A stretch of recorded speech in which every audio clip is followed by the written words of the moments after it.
Hello everyone, this is Dr. Ravikant Attuluri. I am an interventional cardiologist at Yashoda Hospital, Somajiguda, and we are here to talk about hot topics in the heart diseases. So today we are here to discuss about heart attacks in gym.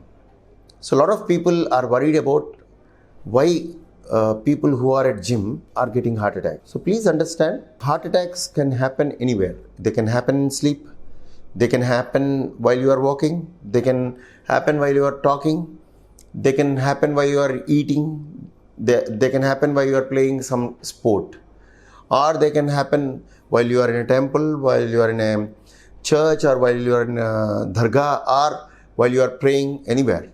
So the heart attack can happen at any time, but usually it happens with some kind of precipitating factor. So a lot of people have a wrong misconception, I can say, that nowadays excessive gym might kill them with a heart attack, or for that matter, doing exercise can kill them, because they have heard news of lot of celebrities dying in gym. But people are dying in sleep. Do you think you avoid sleep? So it's not so.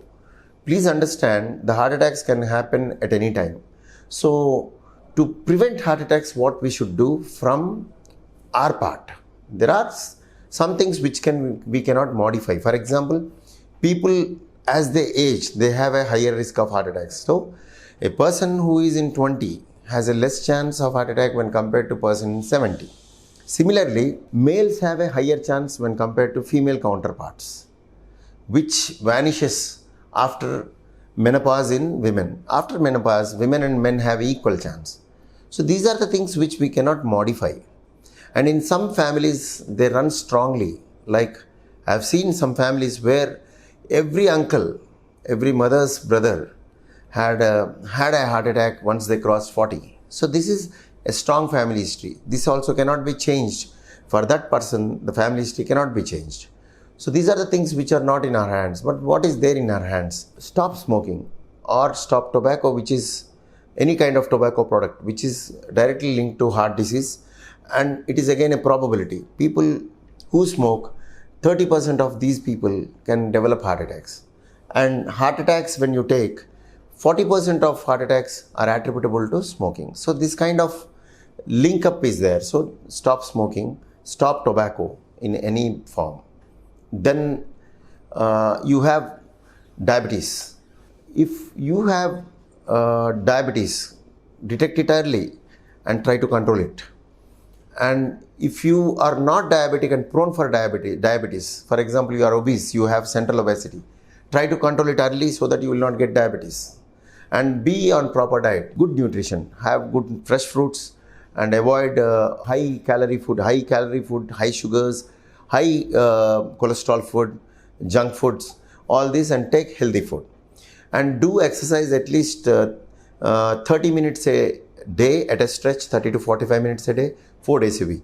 So these are the things which are there in your hands. And despite this, still these things can happen. So about exercise, if somebody is doing an exercise, first thing, be sure that you don't have a disease. If there is a warning from your side, for example, a lot of people, if you look at a paralysis patient, you can obviously see that he is a patient. You can recognize him as a patient because he will have a deviation of mouth, weakness of limbs, which is seen. When it comes to heart disease, unless the patient comes out by himself saying that I have heart disease, you cannot identify it. And from the person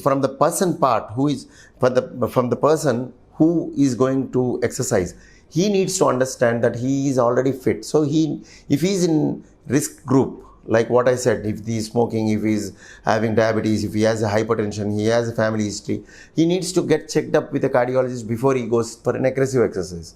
If he is doing a regular routine exercises, he can go ahead with that kind of exercise as usual.